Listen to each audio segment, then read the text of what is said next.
I quit my dream job that I spent 8 years working towards. Why? Well, I'm going to tell this story while you watch my colleagues plan the ultimate prank for my last day at work. Okay, so I feel like the goal of your dream job is not to eventually quit. It's your dream job, so shouldn't you be there forever? What you got there? We are unwrapping paper. Get it? That was my goal at least. It was always my dream to be in a creative field, so a graphic designer was the perfect job for me. I also dreamed of being part of an agency, where you get to work in a cool funky space and bounce ideas off other creatives.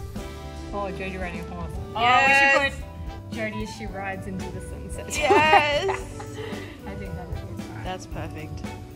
I wanted to be in a place where goofing around was not illegal and actually encouraged.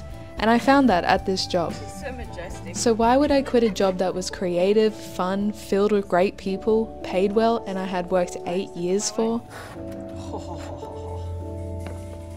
Would you look at that? Well, I'm learning that sometimes dreams aren't forever, and when you get stagnant, those dreams can be outlived. As time went on, I realized I was changing, and I started to have other dreams that I never truly saw come to fruition. Wow. And that made me think, damn, if I know exactly how my life is going to lead from this point, how am I going to have room for all those other dreams I had? Stick to something. And that's when it hit me. I can't go for those dreams if I'm comfortable. It has to take sacrifice and a leap of faith to see what's out there in the unknown. Nothing to see here. It was exactly where it was. So I quit and sold all my belongings and took a one-way plane ticket to the other side of the world with my partner, Kale. With no job, no income, and no security. Believe me, it wasn't that easy of a choice to make. I contemplated this decision for 2 years, and even still I was so worried that I was making the wrong decision. It wasn't until I got on that plane that I realized this felt right. Both Kale and I looked at each other and said, alright, we've got 1 year to have a chance at our dreams, and if it doesn't work out, then we can just go back home and look for another job. Kale's dream was to make being a musician his full-time career, and my dream was to surf and travel the world and share stories of my travels. I don't want to keep working at a desk job where my back is slowly deteriorating and I have 2 weeks out of a year to experience what the world has to offer. I want to experience life with the little time we have. It's my last day at work today, oh my gosh.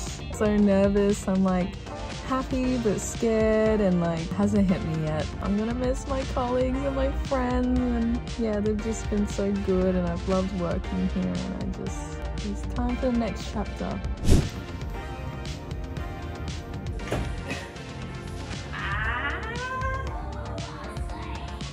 Oh my god. Happy last day! What the heck? What the heck? This is your normal desk. What are you talking about? Wow, this is amazing. How the heck did you do this? Yeah. Oh! The crunch. You're trying to crunch? You have to work like that today. I have to use your X-ray vitrine paper because...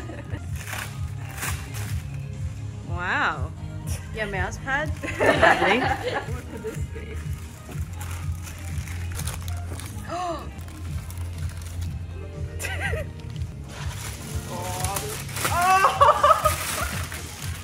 my god. Alright, I didn't expect that. Damn, is there something on this too? Oh, okay. Oh, look at that face. How did you get the crying face on top? Okay, but yeah, we're just like, Oh my god. Oh my god. Help me. My mom's just like. Oh, that's so good. every time you put anything, people are like, Wow.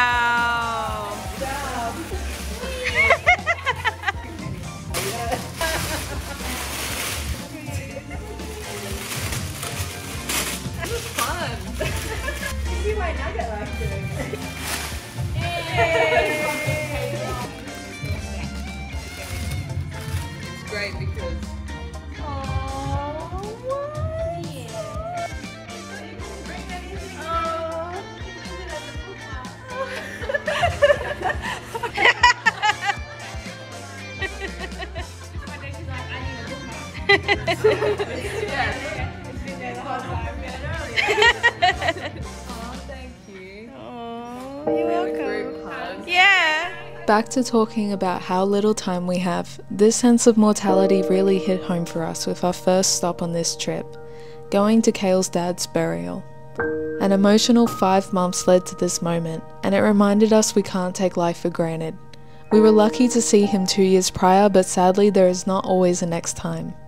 My dad was also going through health troubles, so it made me realize that life is too short to wait around. Now, as this is my first time uprooting my life, I have a few lessons I learnt while I said goodbye to my friends and family. Firstly is that I didn't know how good goodbye hugs were. It's so crazy that we choose to hug each other so deeply usually when someone is leaving. Hugs should be like this all the time. It was a great reminder that people care and love you. It made me realize maybe I should hug people more often, and for longer, cause why not? Secondly, people do care. I'm pretty introverted, so I didn't realize how many people actually was sad to see me go. I feel like this is a canon event that everyone should experience. If you have the privilege to drop everything and leave once in your life, do it, because it may make you realize how much people actually care about you. And if you had dropped everything and left before and no one had seemed to have cared, then you deserve way more than that place anyway, and there's probably greater things to come for you. Thirdly, it wasn't that deep. Once I finally left and have been living abroad, I realized it wasn't as hard as I anticipated. Yes, there were some really stressful moments leading up to it, like selling all my stuff and preparing documents, but otherwise it was easy once we were gone. Freeing actually, knowing I don't need to pay bills or rent, or I could choose when I wanted to work. For once I felt truly independent, where every decision was on my terms and the world felt exciting again, not knowing what's to come. And yes, I am extremely privileged to be able to save enough money to take a break from work, and there's gonna be hard times, but I'm willing to stick through it to see what pivot my life could take. So that's my story of why I decided to quit my dream job, and I share this in case other people need to hear it, because for the 2 years I was contemplating this decision, all I did was research how many other people were doing it to try give me the courage to leave. And now I'm finally on the other side saying I did it. The anticipation was literally the hardest part. If you're on the fence, then just do it. It teaches us so much to take a plunge into the unknown. Thank you for watching, and I'm gonna leave you with this quote that hit home for me.